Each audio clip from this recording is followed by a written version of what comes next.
Hello. We're about to do a recording session for the episode covering movie First Man, which is a forthcoming episode based on a true story.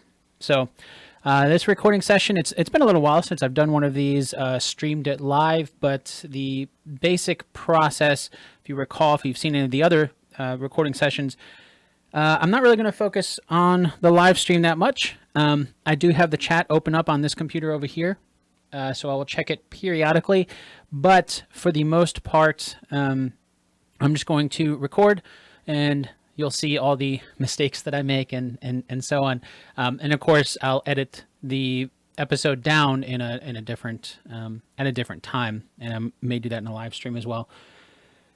All right, so let's get started. I'm going to switch here so you can see my desktop, and then hide this broadcast so it doesn't go to infinity. But let's get started here. So opening up Mixcraft, I'm going to call it, let me grab, so I have the keyboard. First Man. And arm my mic to record. Let's save this project. There we go. All right, so we are almost ready to get started here. And pull up the script.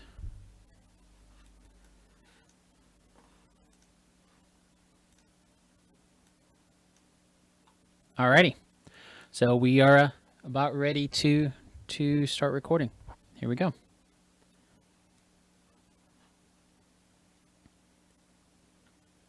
On today's episode of Based on a True Story, we're going to compare history with the movie First Man. There are two other movies with that same name that stand out. In 2017, there was a documentary released called First Man that's about the origins of the human race.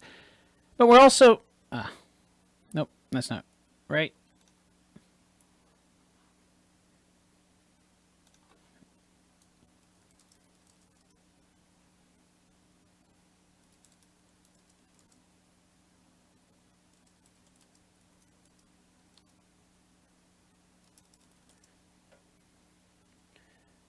So anytime I'm doing this, I'll kind of explain what I'm doing here. So anytime I'm covering a movie, I'll try, most likely the first movie that comes to mind is going to be the one that we're covering, First Man. But there's multiple movies with the same name. And so just to clarify, make sure, I'm like, okay, there's a couple movies with this same name, and those aren't the ones we're talking about. We're talking about this one.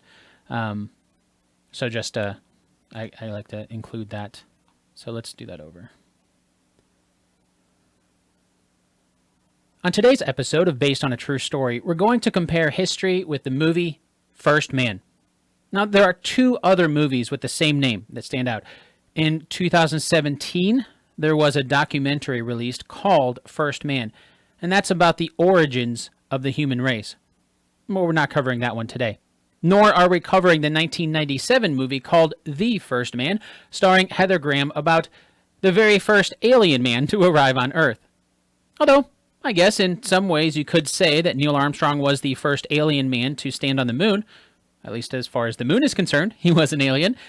That is to say, if the moon could be concerned about anything, but that might be a bit of a stretch. Anyway, today we're going to look at the 2018 movie by Damien Chazelle and...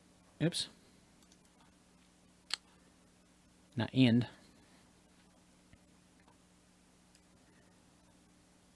Today, we'll look at the 2018 movie directed by Damien Chazelle, his fourth directorial keep wanting to say directorial debut, but it's not. Today, we'll look at the 2018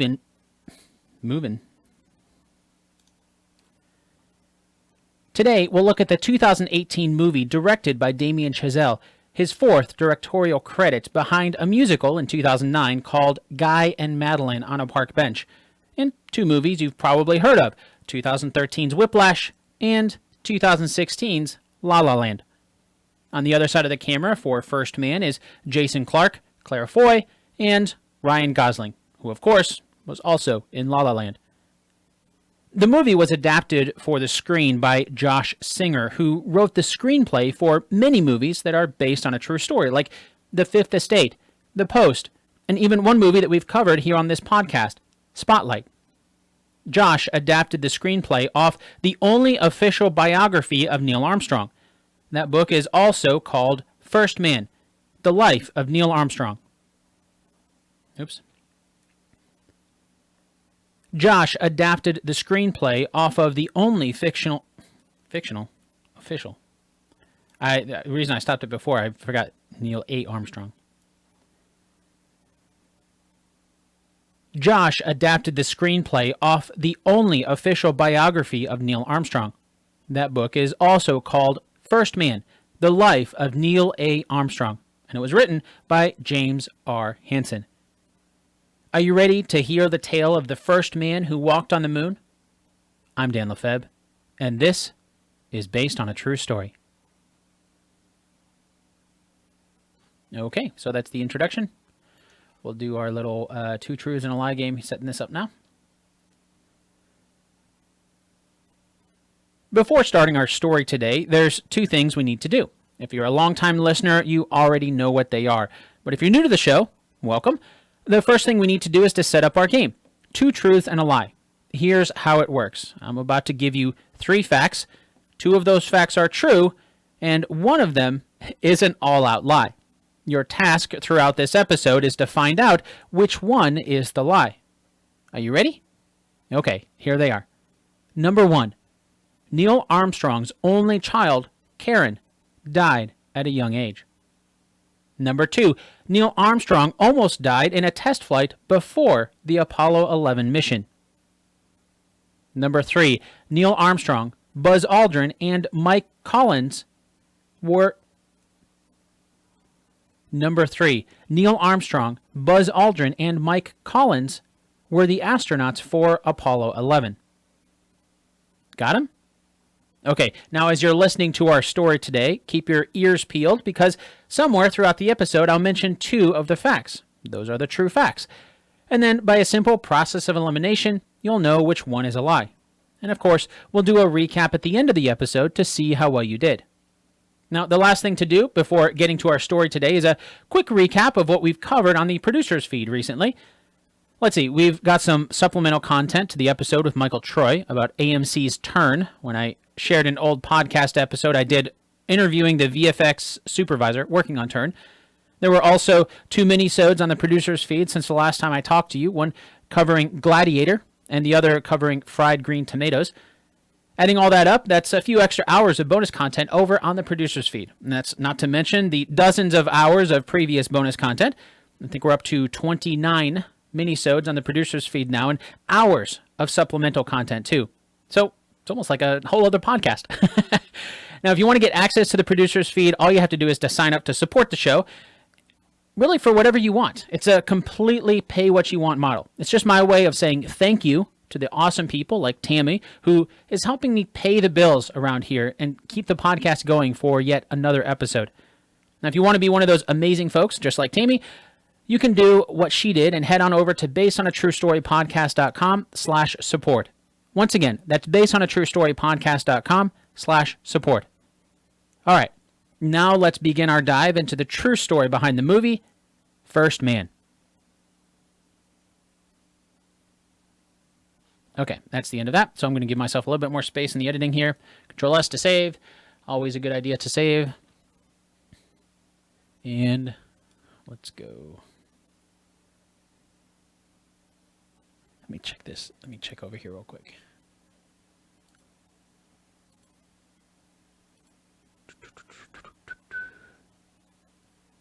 Yeah, all right.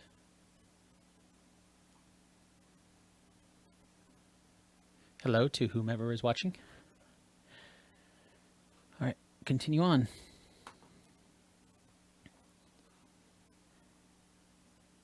The movie opens focused on Ryan Gosling's version of Neil Armstrong. Of course, we can't really see that it's him yet. It's dark. Neil is wearing what looks like a spacesuit. It's very loud and bumpy. Not really a nice leisurely flight. But then again, the outside view isn't quite what you'd normally see on a nice leisurely flight. The event we're seeing here to open up the movie actually did happen, but before we get to that, let's learn a bit about Neil Armstrong's life up until this point, because I felt when I was watching this, that was something that was missing from the movie. Neil Armstrong was born on August 5th, 1930, in a small town of Wapakoneta in Ohio.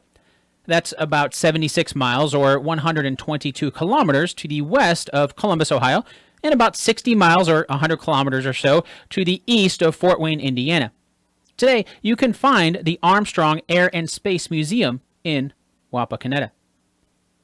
His family stayed in Ohio through World War II, but in 1945, Neil was one of thousands of fans in Columbus watching the home state Ohio State Buckeyes get defeated 35-13 by the visiting Purdue Boilermakers.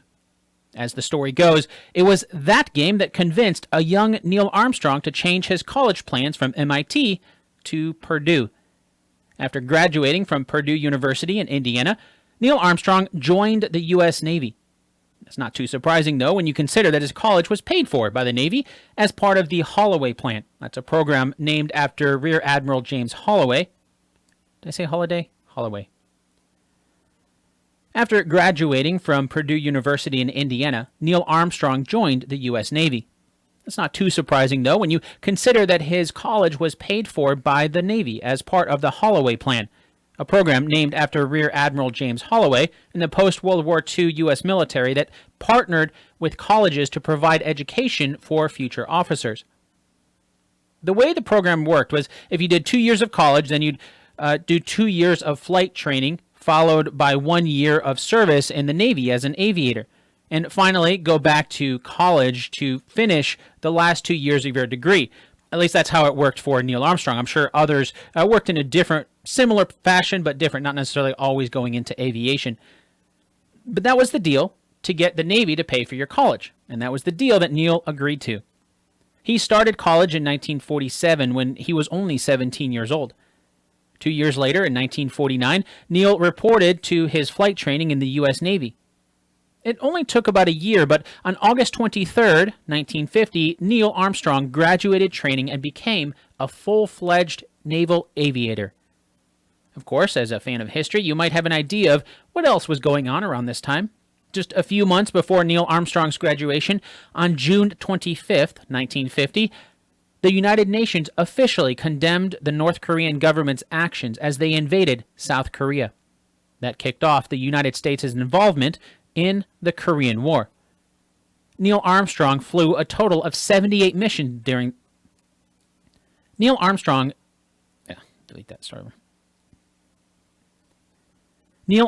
flew a total of 78 missions during the Korean War, with his final being in March of 1952. Not long after the stalemate of the Korean War started, but before the July 1953 signing of the Korean Armistice Agreement that brought the ceasefire.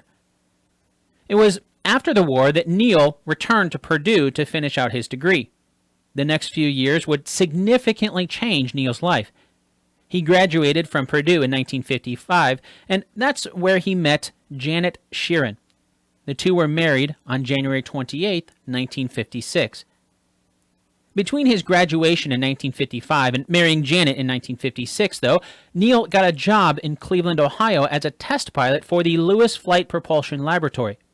He had applied to the National Advisory Committee for Aeronautics, or NACA, that's the predecessor for NASA, but they didn't have any positions open right away.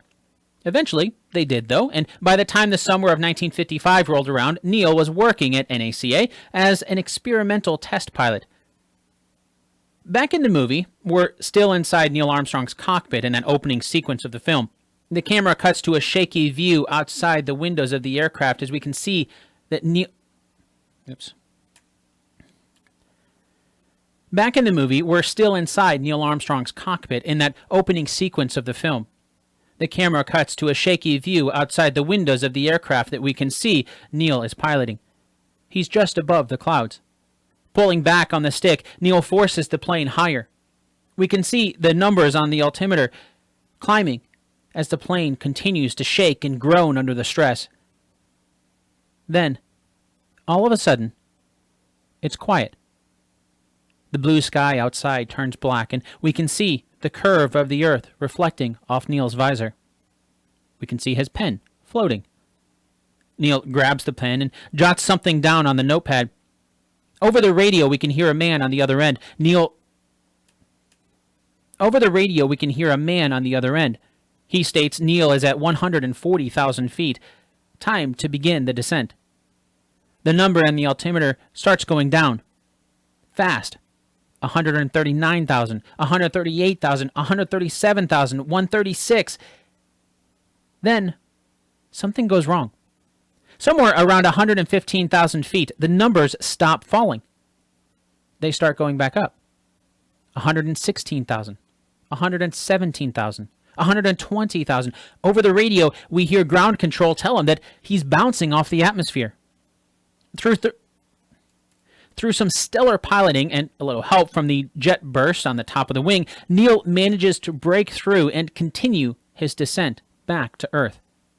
Once he lands, we can see the full plane from the outside for the first time, and we also get a date for the first time, 1961.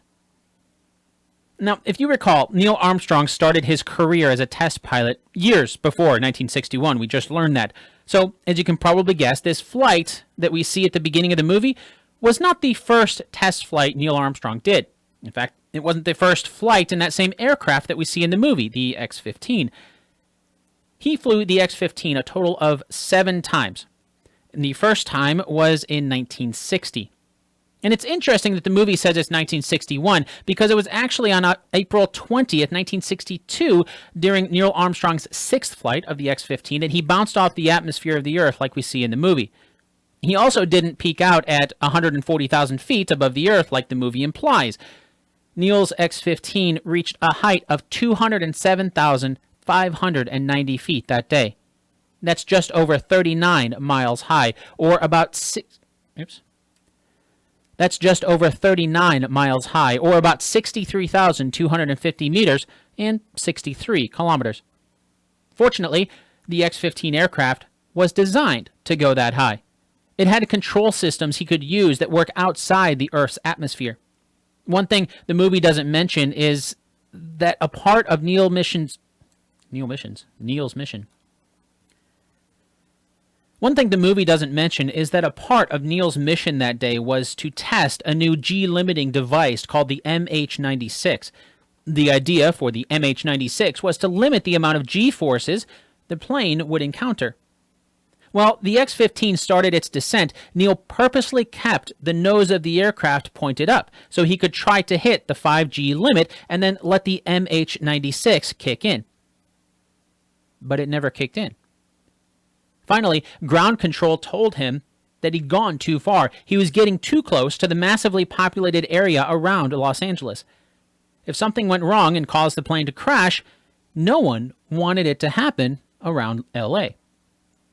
So, Neil began his descent back toward Earth for as long as it took until the normal avionics worked upon entering the atmosphere again.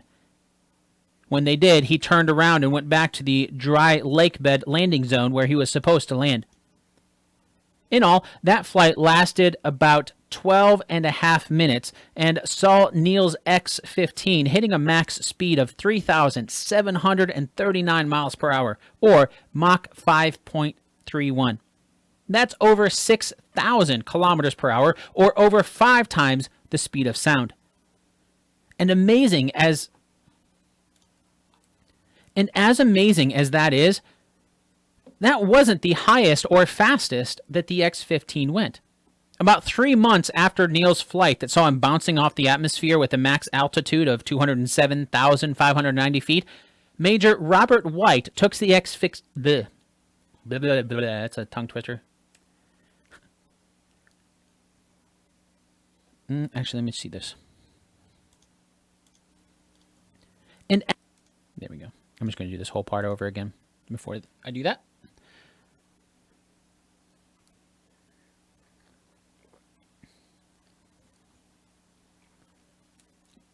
In the chat, yes. Ken says that while he was working at NASA, he lived in our hometown of Berea. Yes, that's where I was born and raised, Berea, Ohio. hence the Indian's hat.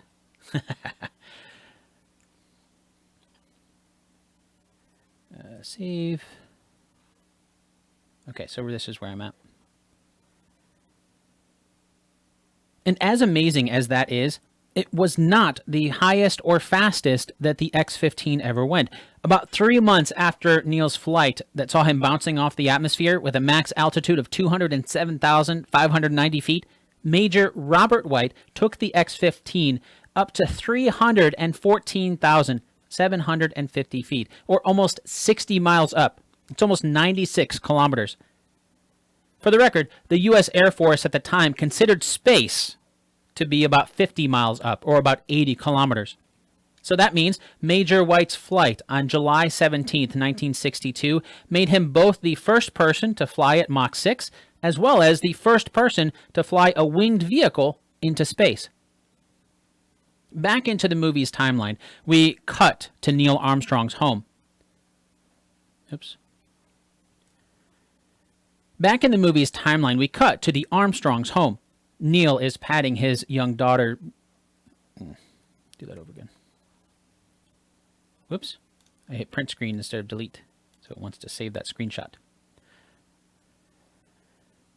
Back in the movie's timeline, we cut to the Armstrongs' home. Neil is patting his young daughter's back while she vomits into a pail of some sort. As she cries, Neil comforts her and plays with her to calm her down. She responds by lying her head on his shoulder, sucking her thumb, and just enjoying being close to her dad. You can tell she's a daddy's girl, and he's totally absorbed with her. From a brief cutaway to what... Whoops. Oh, okay, never mind. I'm going to just do that whole part over again. To Neil Armstrong's home. There we go.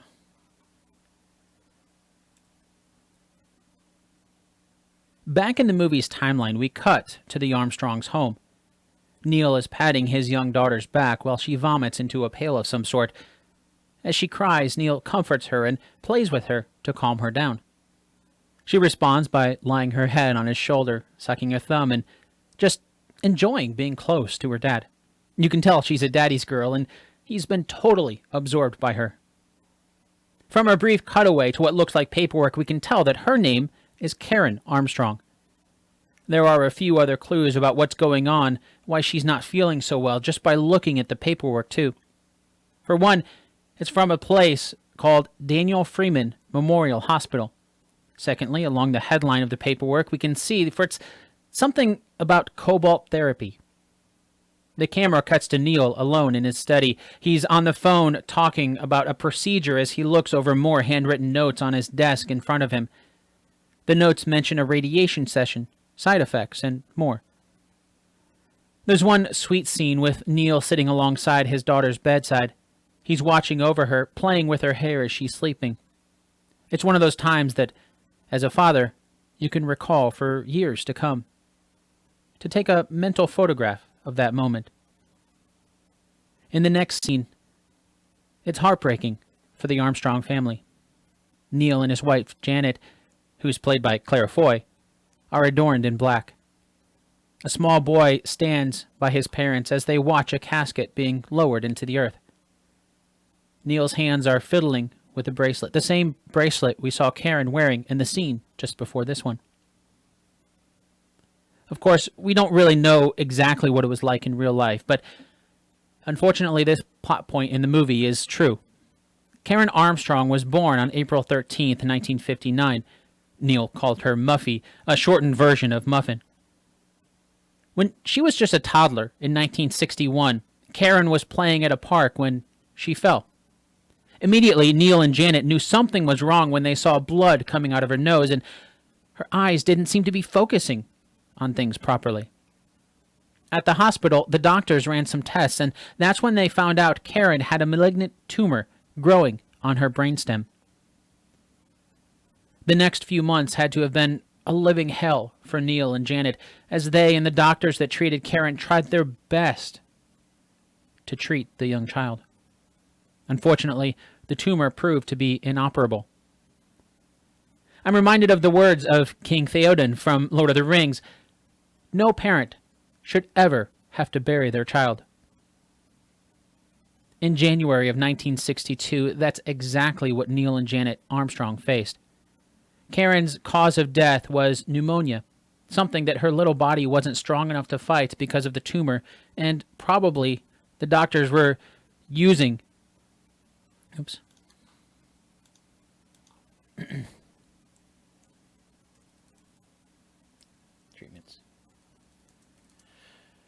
Missed a part there. Let me do that over again.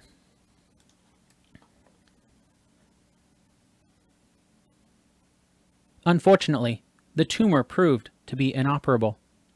I'm reminded of the words of King Theoden from Lord of the... do that over.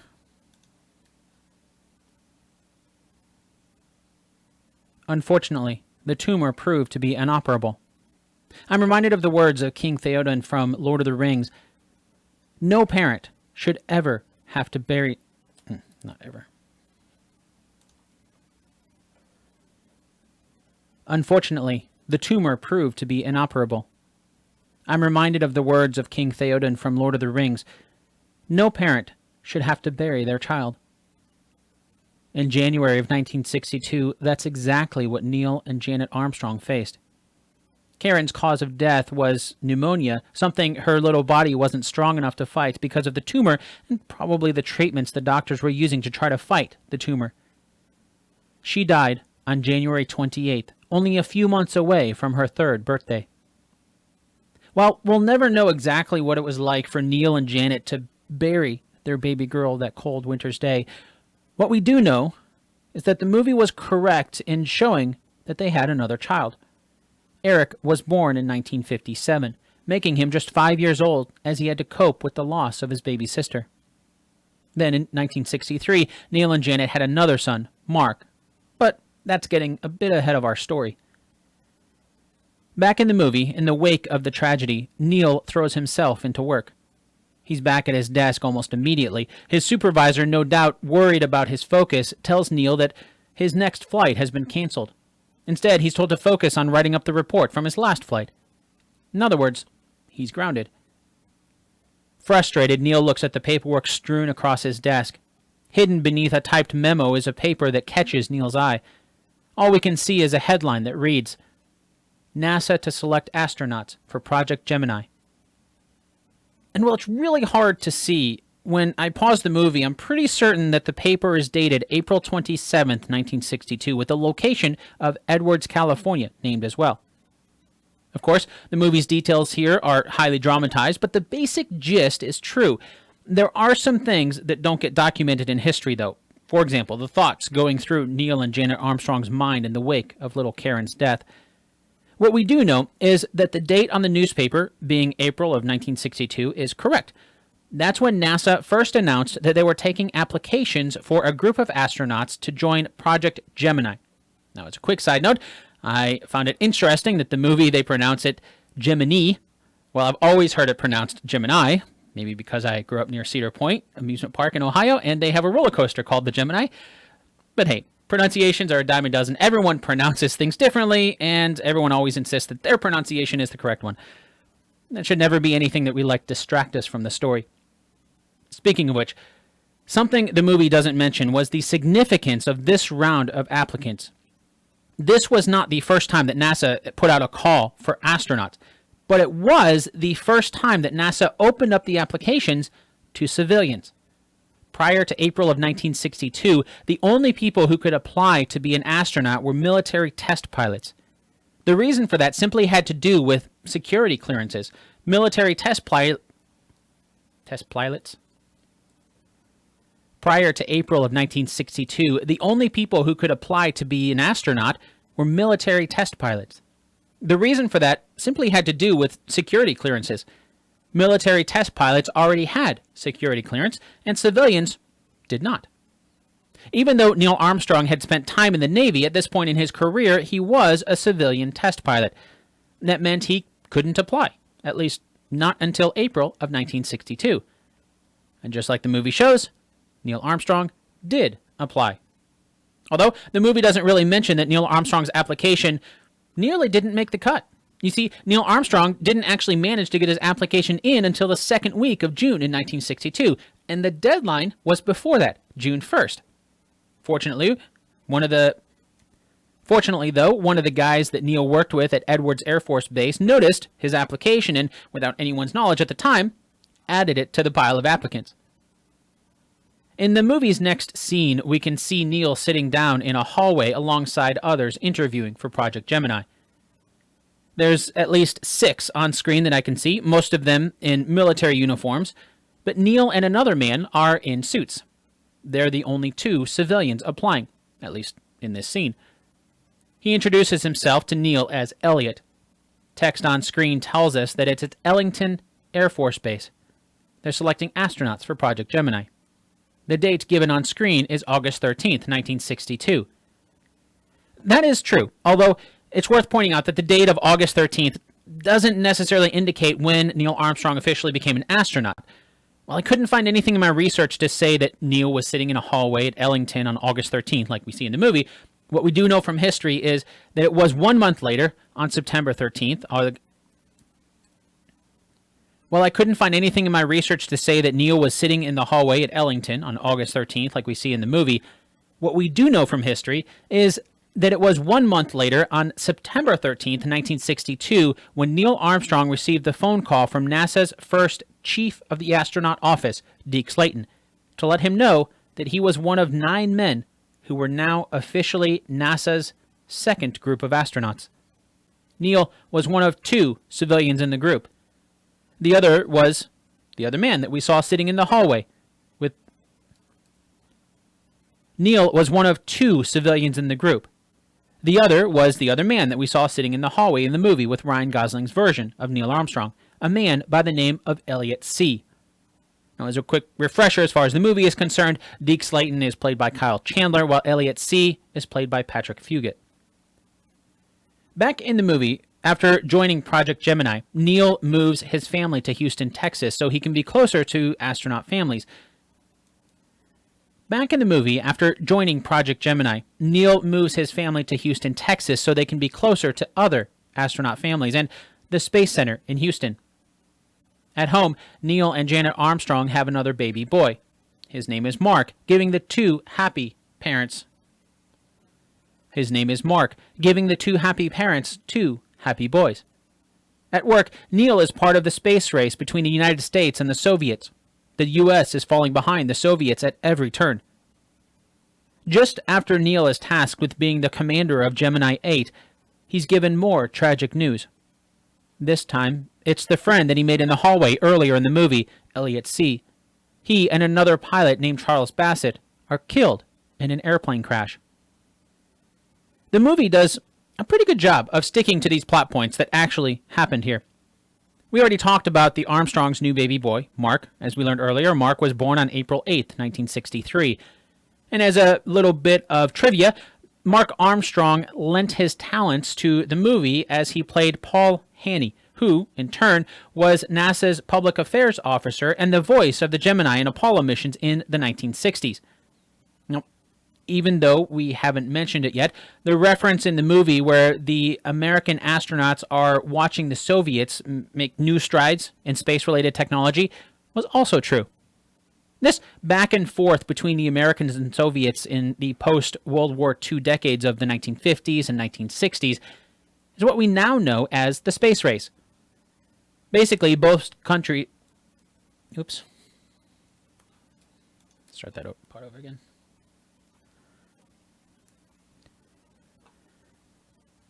Basically, both countries were trying to push to be the first to flight in space, the first manned flight in space, the first to the moon, the first to land on the moon. Every first was a celebration by one side and a defeat by the other. But our story today is focused on Neil Armstrong, and he was just one of the many people involved in the space race. So if you want to take a step back and learn more about that kind of overall, check out the Based on a True Story episode number 75, where we covered the epic film The Right Stuff. That brings us to Elliot See and Charles Bassett. In the movie, they're killed before ever going into space. Sadly, That is true. It was on September 28, 1966, when Elliot See was piloting a T-38 jet near St. Louis, Missouri, with his Gemini 9 crewmate, Charles Bassett. We don't know exactly what happened in the cockpit, but according to the official report after the investigation, it was determined that the crash was caused by pilot error. It probably didn't help that it was foggy with a mixture of rain and snow either. As a result of this tragic loss of life, the personnel for the Gemini missions were changed. Gemini 9 launched in June of 1966, and since Elliot and Charles died in the plane crash, they were replaced by the backup crew of Thomas Stafford and Eugene Cernan. Meanwhile, the crew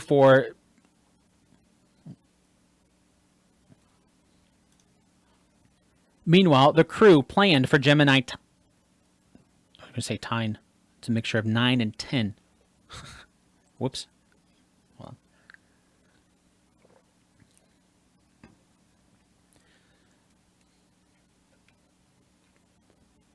Mixtures of 9 and 10. There we go. All right, let's continue on here. Meanwhile, the crew planned for Gemini 10 became the new backup crew for Gemini 9. That would be Jim Lovell and Buzz Aldrin. Basically, each crew moved up one, and while we'll never know for sure what would have happened if the T-38 hadn't crashed in February... Oops, do that over again. Meanwhile, the crew planned for Gemini 10 became the new backup crew for Gemini 9. That'd be Jim Lovell and Buzz Aldrin. Basically, each crew moved up one, and while we'll never know for sure what would have happened if the T-38 hadn't crashed that February day, it's also very likely that Buzz Aldrin may not have been slotted for the Apollo 11 mission, or maybe even that Jim Lovell may not have been on the Apollo 13 mission.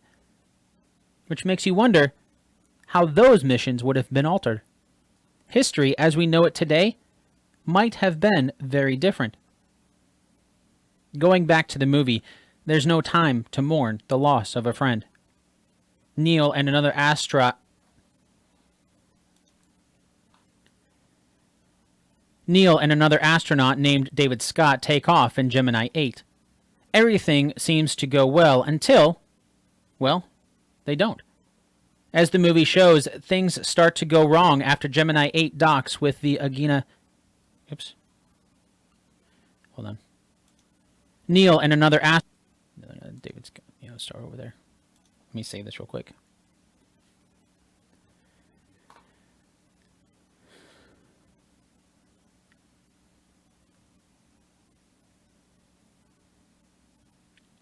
I'm fairly certain, and now I'm doubting myself. I know I looked this up, but I can't remember. Is it Gina or Gina? I'm pretty sure it's a Gina. I'm going to go with that, and if I have to come back and re-record that part, I will. Or, actually, hold on a sec. I will look over here.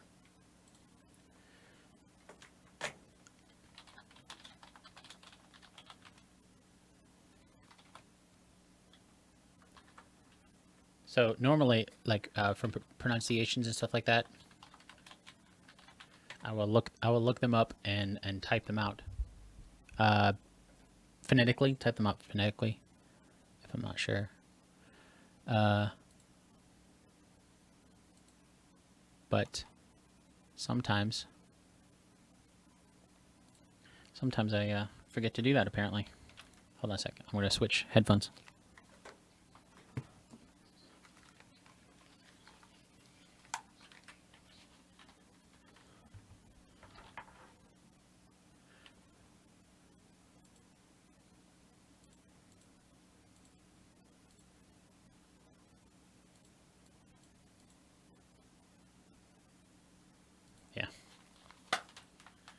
All right, so I just pulled up some historical footage of the Agena. It's Agena. Yep, I was right. All right.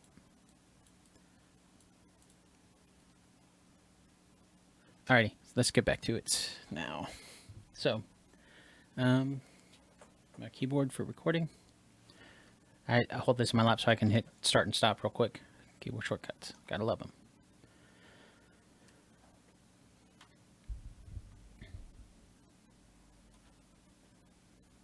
Neil and another astronaut named David Scott take off in Gemini 8. Everything seems to go well until, well, they don't. As the movie shows, things are starting to go wrong after Gemini 8 docks with the Agena target vehicle. That's when, according to the movie, Neil and Scott's craft starts to rotate faster and faster out of control. In a moment of what has to be extreme stress, Neil and Scott are cool under pressure. They manage to get control of the craft, but are forced to abort the mission. That's true, but there's more to the story. For example, if you're like me when you watched this movie for the first time, and when you saw this, you might be thinking, what is the Agena target vehicle? The movie doesn't do a very good job of explaining what this is. And to be fair, it's not like the movie is supposed to explain all the technology behind what's going on in the story. Since the government likes to turn everything into acronyms, the Agena target vehicle is also known as ATV. So that's what I'll call it from now on. The purpose behind the ATV was to be a place where the astronauts could practice maneuvers in outer space. Remember, the overall goal established by President Kennedy in his famous speech was to land someone on the moon and return safely to Earth. To do that, there had to be incremental steps taken. Part of that meant the ability to dock multiple crafts in outer space. For example, the lunar module, or LEM, portion of the Apollo spacecraft that would have to dock and undock from the Command Service Module, or CSM. So, as part of the Gemini missions, first they had to figure out the logistics of things like docking between two crafts in outer space. That's where an unmanned vehicle, like the ATV, came into play. Now, for the purpose of our story today, this is relevant to the Gemini 8 flight. The ATV had been launched into space about 5 months earlier, originally for the Gemini 6 flight. However, they weren't able to complete a docking with Gemini 6 since there was a mechanical failure that forced the mission to be rescheduled. Just like the movie shows, for Gemini 8, the crew consisted of David Scott as pilot and Neil Armstrong as command pilot. This marked the first space flight for both astronauts. There were two primary objectives for the Gemini 8 mission. First, they were supposed to dock with the ATV a total of 4 times, the very first space dockings in history. First, they were supposed to dock with the ATV a total of 4 times, the very first space dockings in the history of mankind. The second objective was centered around David Scott, who was supposed to do a spacewalk. It's not walking on the moon, but rather what NASA called an extravehicular activity, or EVA. And this EVA would take David Scott outside the Gemini vehicle to retrieve something from the front of the vehicle. The purpose of this wasn't as a critical part of the mission, but rather as practice to learn more about the logistics of what it took to do a spacewalk. This would have been the first spacewalk since June of 1965. However, you'll notice I said it would have been. That's because it didn't happen. We didn't see it in the movie, and in this case, the movie was correct to omit it. That's because, simply put, things don't always go according to plan. Leading up to docking with the ATV, everything seemed all right. A little over 3 hours into the mission, the 2 astronauts had visual contact with the ATV orbiting the Earth. It took another hour or so to get within range, about 150 feet away from the ATV. It's a little less than 50 meters. From this distance, they spent the next half hour or so doing a thorough inspection of the ATV. After the visual inspection and approval from ground control that the ATV was in good condition, they lined up to dock. It only took a few minutes from there to complete the dock with a satisfying click and a green light indicator on the dashboard. Once docked, the ATV had an automated program that began and Once docked, the ATV had an automatic program. Once docked, the ATV had an automated program that began to run and rotated both the ATV and Gemini vehicle together 90 degrees. As fate would have it, around this time, a known radio blackout was about to start. The astronauts were now getting out of range of communications with the ground. When the rolling began, the two astronauts tried to stop it using the Orbit Attitude and Maneuvering System, or OMS. Since you can't expect a normal airplane's control systems to work in space, the flaps on the... Yeah, let me just do that over.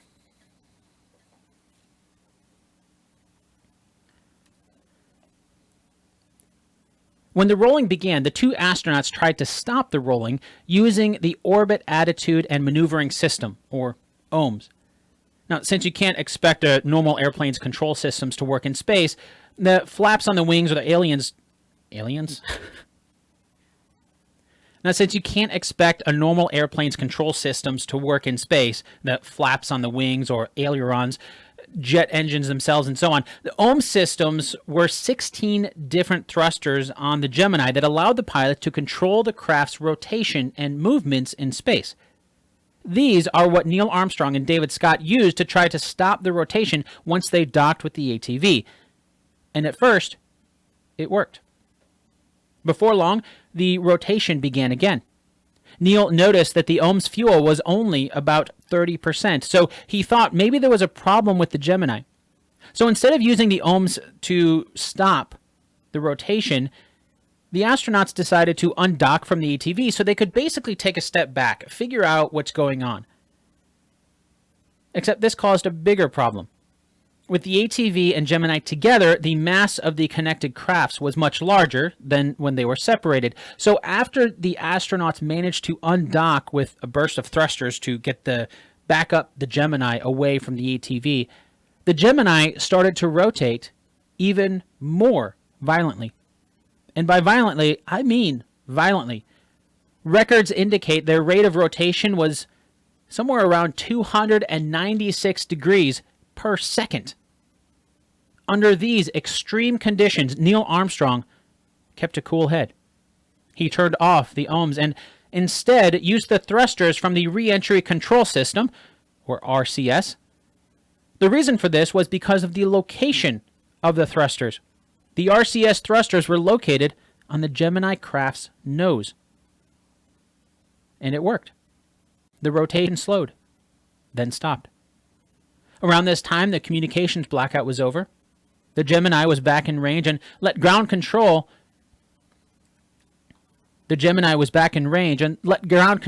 know what had happened. They ran some more tests to figure out what had happened, doing short controlled bursts with each OMS thruster. One at a time, they tested them until they found out that one of the thrusters, number 8, was stuck on. That's why the rotation kept getting faster and faster, especially after they undocked from the ATV. With the near disaster resolved, now the astronauts found themselves facing a new problem. To stop the spin, Neil Armstrong had used the RCS thrusters. Those were for re-entry, and now they only had about 25% of their fuel left. The rest of the mission had to be aborted, with the two astronauts performing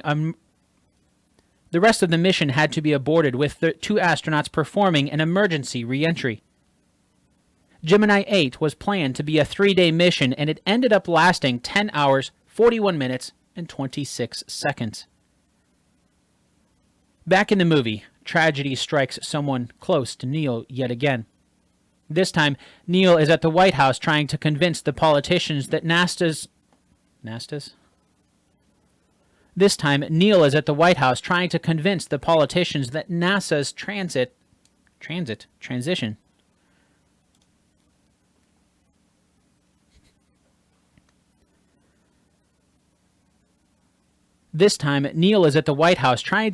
the politicians that NASA's transition from Project Gemini to the Apollo program is a good idea. Set their minds at ease, you might say. Back at the launch site in Cape Canaveral, Florida, the 3 astronauts preparing for the first Apollo mission are running some pre-flight tests. According to the movie, the date was January 27, 1967, when Gus Grissom, Ed White, and Roger Chaffee were inside the command module as a fire kills all 3 astronauts. Hearing the news on the phone, Neil is crushed.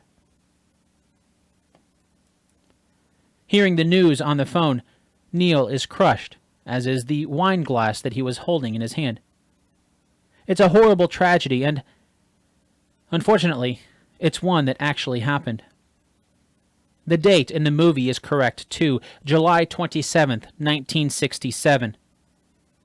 At the time, the mission was known as Apollo 204. At the time, the mission was known as Apollo 204. 204. I keep saying 204. It's 204.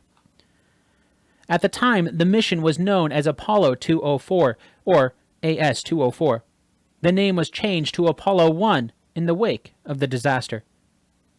At 1 o'clock p.m. at Cape Kennedy in Florida, Roger Chaffee, Ed White, and Gus Grissom entered the AS-204 capsule on Pad 34 to run some routine pre-launch tests.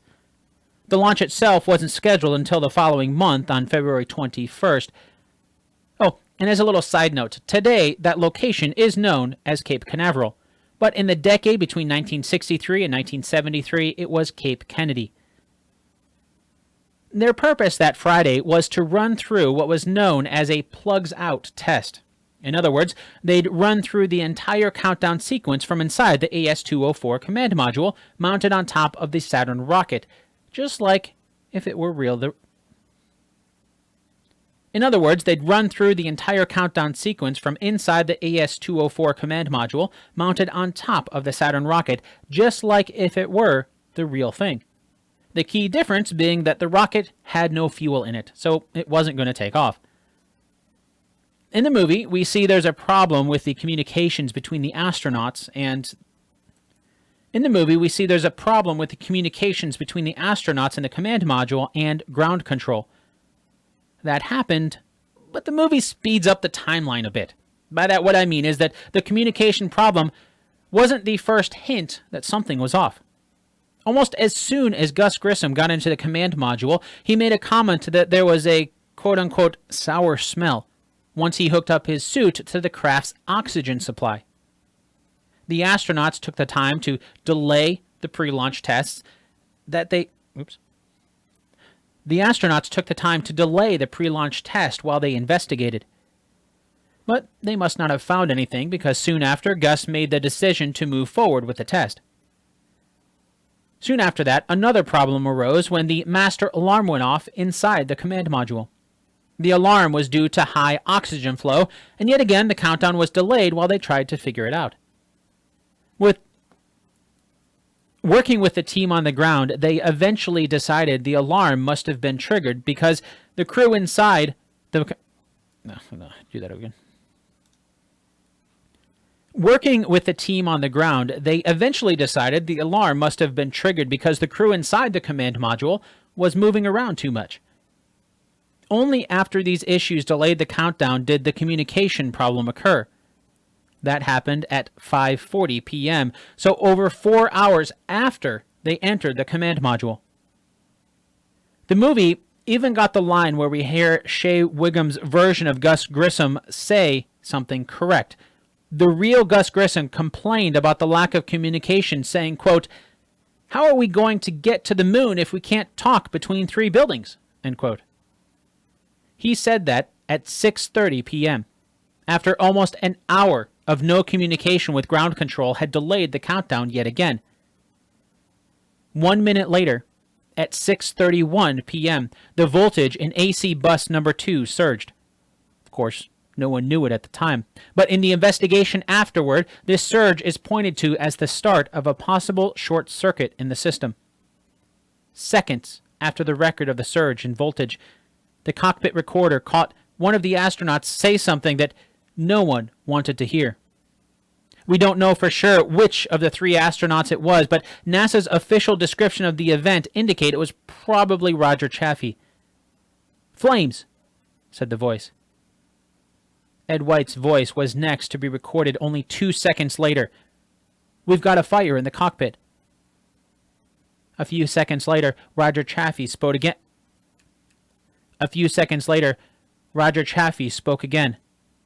"We have a bad fire."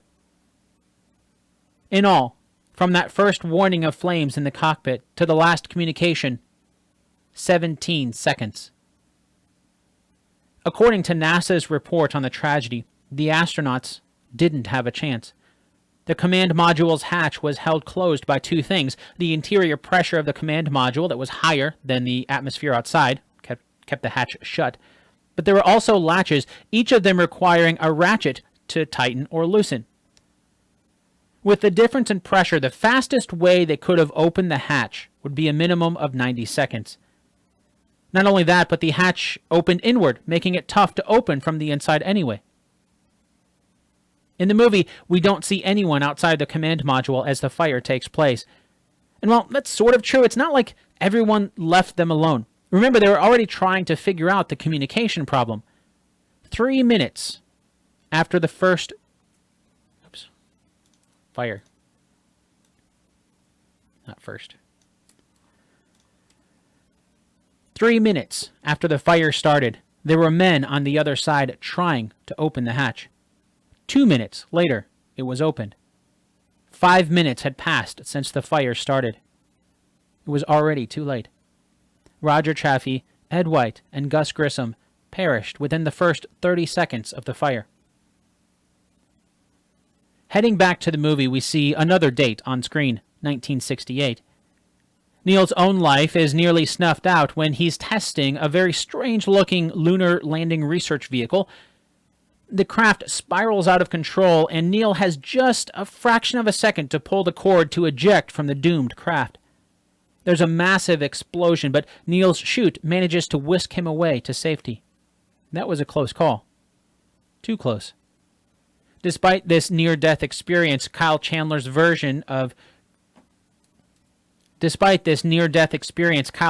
character, the Chief Deke Slayton, tells Neil that he's been chosen to command the next Apollo mission, Apollo 11.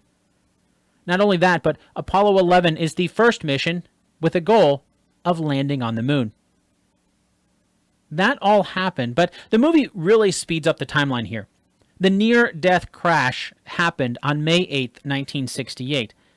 Now, when I first saw the movie, I was watching the movie, I thought it looked like he was flying the lunar landing research vehicle over farmland. However, if you watch the actual footage of the accident, you can see it takes place over an airstrip. And of course, I'll have a link to the video on the post for this episode over at basedonatruestorypodcast.com. At about 100 feet above the ground, that's about 30 meters, the lunar landing research vehicle started to bank too dangerously. Neil Armstrong ejected from the craft and managed to parachute to safety. Neil Armstrong ejected from the craft and managed to parachute safely to the ground as the craft burst into a ball of flames nearby. According to the after-accident report, it was determined that he would have died if he ejected half a second later.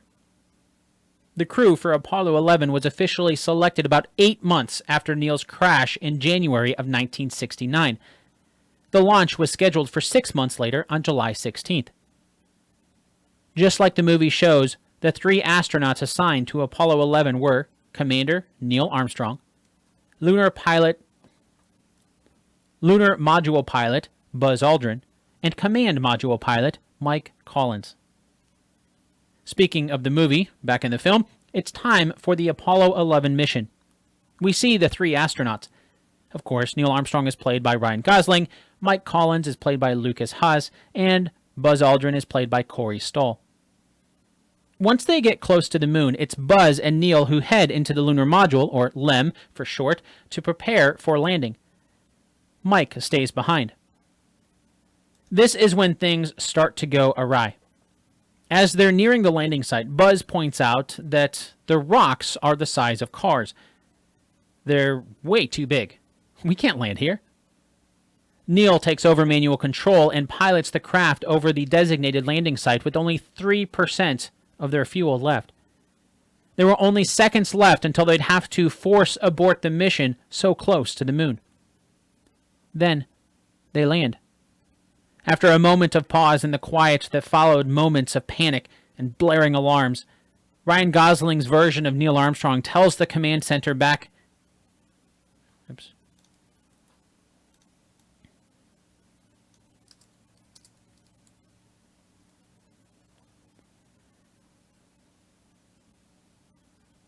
Then, they land.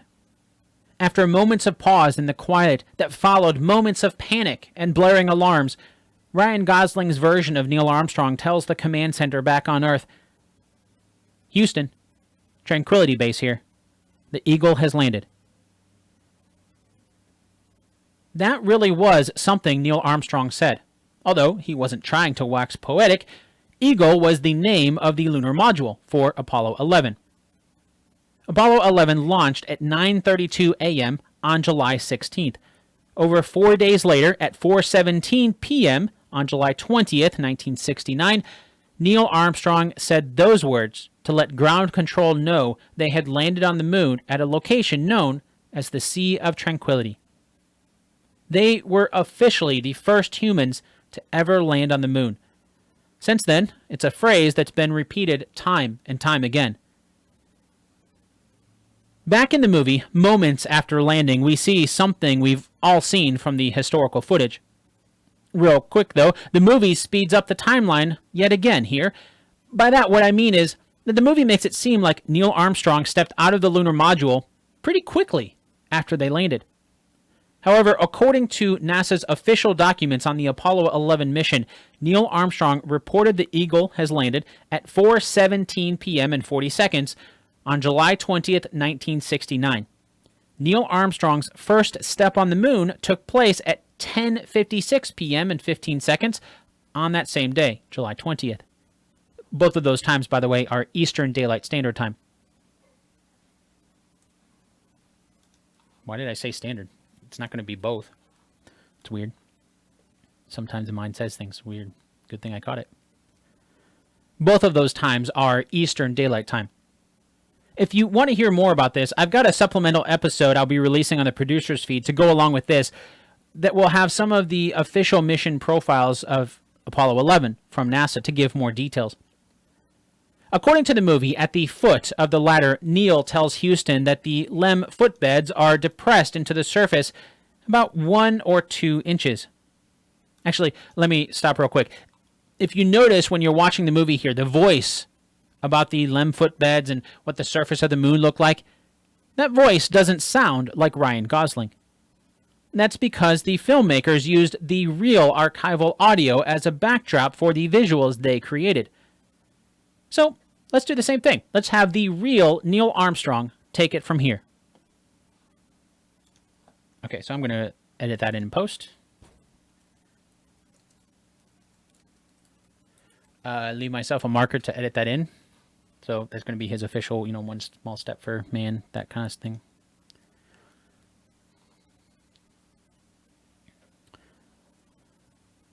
It's worth pointing out that even though everyone knows that saying today, that's not exactly what Neil Armstrong said.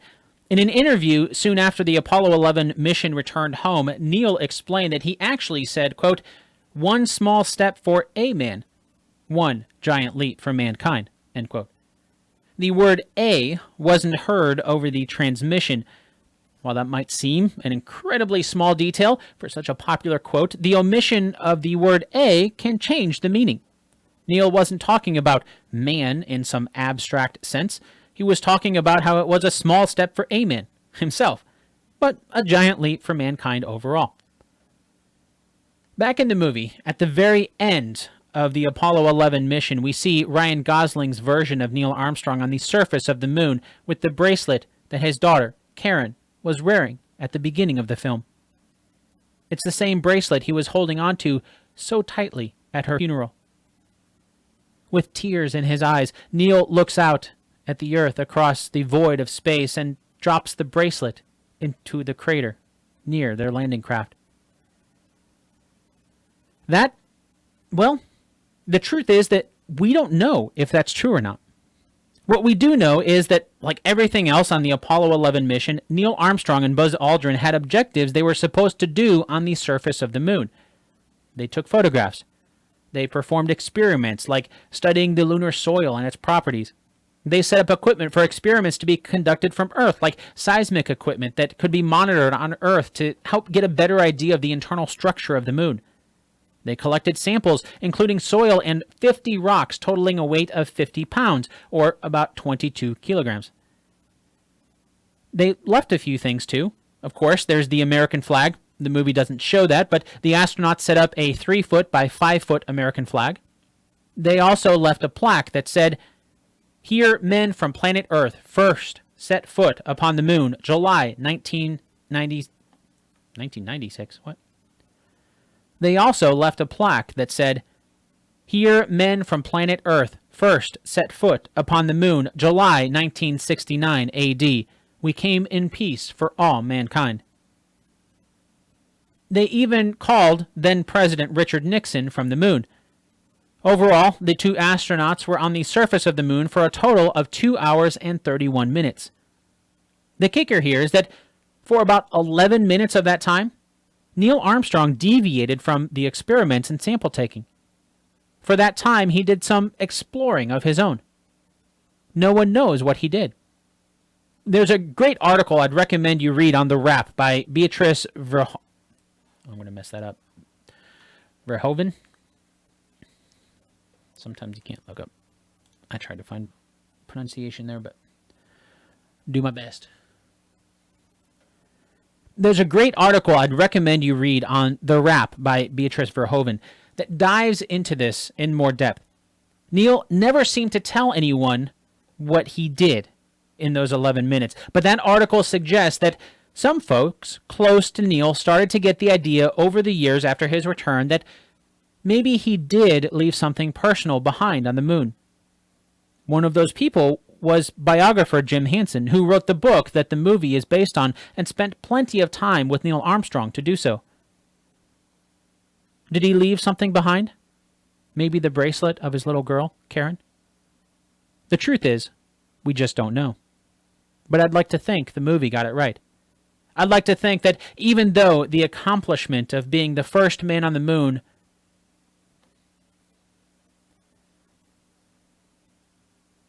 I'm going to do the whole part over again. It flows together. Depth. Did he leave something behind? Maybe the bracelet of his little girl, Karen? The truth is, we just don't know. But I'd like to think the movie got it right.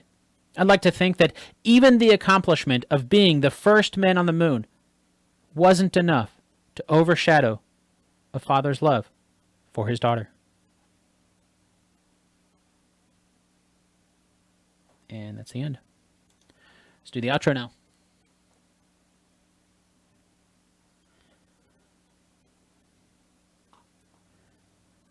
This episode of Based on a True Story was written and produced by me, Dan Lefebvre. If you want to learn more about the fascinating life of Neil Armstrong, the very first place I would recommend you start is by reading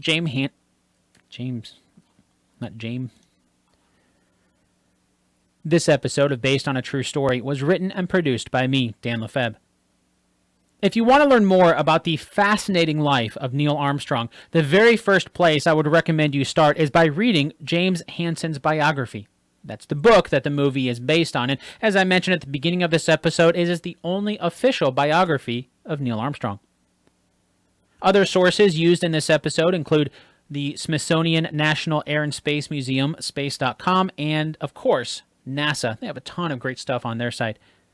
I'll have a link to that book, the article on The Wrap that I mentioned at the end there, and plenty more resources over on the page for this episode at basedonatruestorypodcast.com. And of course, while you're there, you can go check out the episode of Based on a True Story where we covered the movie The Right Stuff and learned about the space race overall. Okay, now it's time for the answer to our 2 truths and a lie game from the beginning of the episode. As a refresher, here are the 2 truths and 1 lie. Number 1.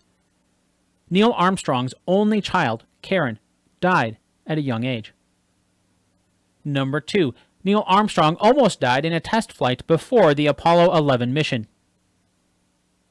Number 3. Neil Armstrong, Buzz Aldrin, and Mike Collins were the astronauts on Apollo 11.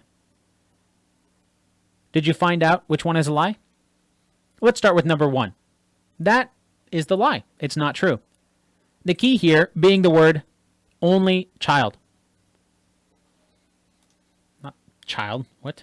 Only.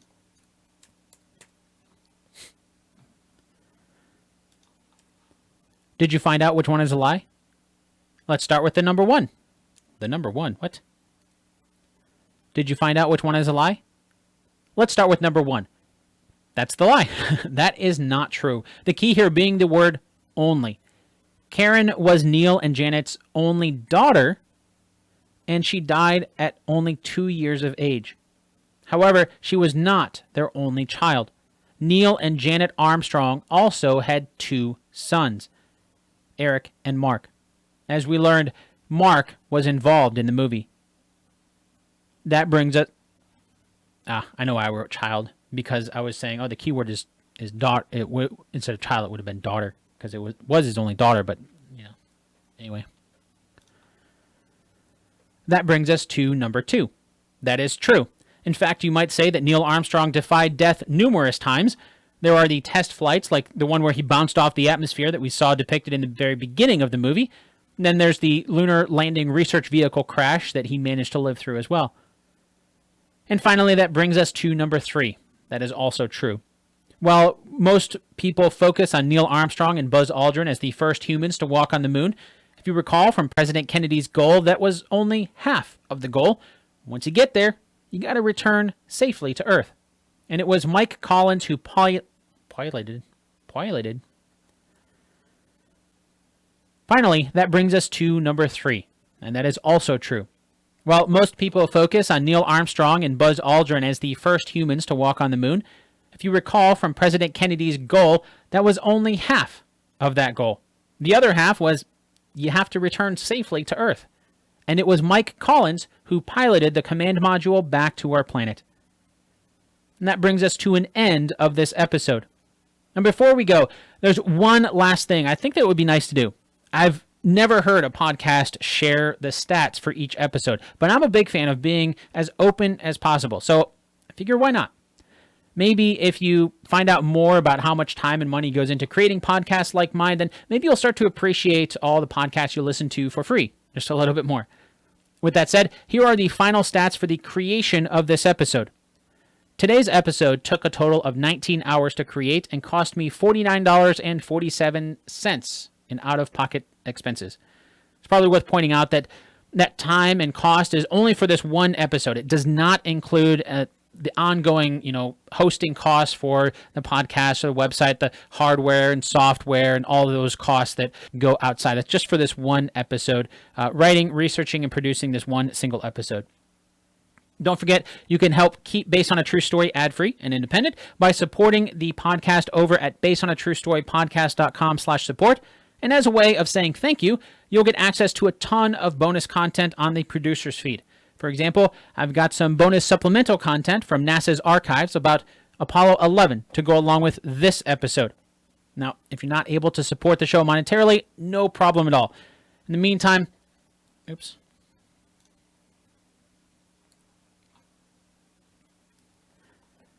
Now, if you're not able to support speaks properly. Now, if you're not able to support the show monetarily, no problem at all. I appreciate you listening. Thank you so much. In the meantime, if you would like to add to the story, hop onto the Based on a True Story Facebook group, or you can reach out to me directly on Twitter, where I'm at Dan Lefebvre, DanLefeb. And if social media isn't your thing, you can shoot me a good old-fashioned email at dan@basedonatruestorypodcast.com. One last thing I want to point out is that I am currently, as recording this, I am live streaming this to YouTube. I'm going to try to do that more often. So subscribe to Based on a True Story over on YouTube to get notifications for when I live stream my recording and editing sessions in the future. Now, until we chat again, thanks again so much for listening, and bye for now. All right, and that is an end of this episode. What am I at? An hour and 13 minutes, and according to the stream, an hour and 14 minutes on the stream. Of course, I have all these spaces in here that I added, so I know that, intro, outro, that kind of thing. But yeah, that's an end of this episode. I will, obviously, it needs some editing. Each one of these is an edit points, as you can see. And so I'm going to have to go back in there and start to do more of my edits. But I will save that for a later time. I will do that later. And in the meantime, let me know what you think. What do you think of Neil Armstrong's story? It was a lot of fun to research and a lot of fun to do. I always enjoy the space stuff, the technology. It's fascinating to me. I mean, just you think about What was that? What was the? Um, I can't remember what it was. The rotation.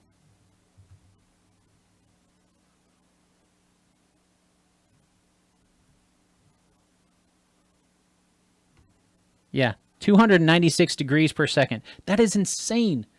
I think it's just insane. And to be able to do that, but then also to be able, I mean, I didn't really mention this in the episode, but in a lot of the research, it was, I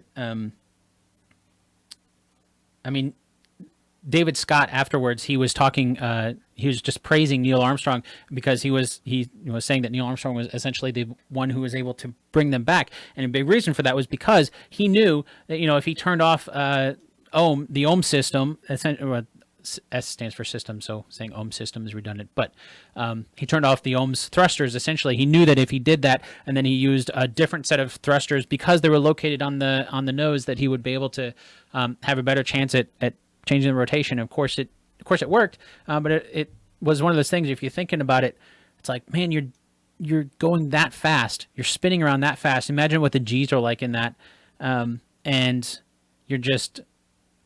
Man, I don't know. It's just insane that he would be able to do that in that moment. And of course, if anything goes wrong, you're dead. And he was able to do that in that way and bring him home. But anyway, fascinating story. It's a lot of fun. Thanks again for watching. I will chat with you again later, and bye for now.